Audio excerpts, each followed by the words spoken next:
কয়েকটা ভিডিও আপনাদের সম্মুখে আপলোড দিয়েছি, লতাকে হাসপাতালে নিয়ে আসতেছি কেমন সেটা সব শেষ মুহূর্তে। এখন লতাকে স্যালাইন দেওয়া হয়ে গেছিল, স্যালাইনটা একদম শেষের দিকে, স্যালাইনটা আছে এখানে, স্যালাইন দেওয়া হয়েছে। তো আসলে লতাকে 10 মিনিট সময় দিচ্ছে, 10 মিনিট পরেই লতা সিজার হবে। এই জন্য আসলে সবার কাছে শেষবারের মতন দোয়া চাচ্ছে যেন লতা সুস্থভাবে আমরা ফিরে আনতে পারি। এবং লতার যে রক্তর প্রয়োজনটা ছিল, রক্তর সে আমাদের ইসমাইল ভাইয়ের সাথেই আছে। আমাদের রক্তর ব্যবস্থা, রক্ত চিন্তা আগে করেছিলাম, কিন্তু রক্ত যে মানুষের আছে সেটা জানতাম না। এই জন্য আসলে ভাই সাহেবের সাথেই আছে, রক্তের কোনো চিন্তা নেই। আর যদি রক্ত লাগতো তাহলে তো আগেই নিয়ে নিত, রক্ত পরীক্ষা করে যদি রক্ত কম থাকতো তাহলে আগেই ওরা ব্যাগে নিয়ে নিত যে প্রয়োজন হতে পারে। তারপরে কোনো চিন্তা নেই ইনশাআল্লাহ। সব ঠান্ডা ভাই, হাত খেলতে খেলো, হাত খেলো,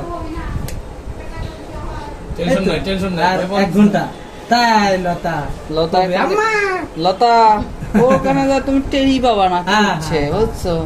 তুমি যেভাবে শুয়ে আছো সেম। মাশাআল্লাহ, সব দিকে ঠিক আছে ভাইজান, আসলে আলহামদুলিল্লাহ। এখন খালি লতা ট্রেন কখন মা কয়ে ডাকে, বুঝছে? এই খুশি নাকি? হ্যাঁ, কাকে দেখাবে, কার কোলে দিবে বাচ্চা প্রথমে? কও তোমার ইচ্ছা কি, প্রথমে কে কোলে করে নেবে? আলবিকা দেবো। আচ্ছা ঠিক আছে। আসলে ভয় নাই, ভয় নাই, ভয় নাই। কথা বলো মন। ডক্টর একটু দোয়া চাও সবার কাছে যে শেষ মুহূর্তে। হ্যাঁ, দেখো মেহেন্দি লেছে, ছেলেকে মেহেন্দি দিয়ে দেবো নাকি? ভয় নাই লতা, লতা তুমি সমস্যা নাই। হ্যাঁ, বাদ যাবা? এই তো চলে যাবো। আরে আল্লাহ, চলে যাবো, একটু পরে বাদ চলে যাবো। তোমার তো কষ্ট নাই, কষ্ট ছিল আন্টি রে, তাই না? আন্টি, আন্টির সাথে একটু কথা কই। হ্যাঁ, এছাড়া আছে আন্টি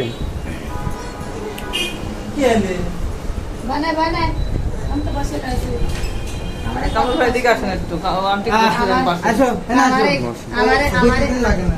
আমার একটু ভিডিও করার লোক নেই, কত কষ্ট। আলি পাকে যাও, আলি পাকে যাও, আলি পাকে, আলি দা বসো।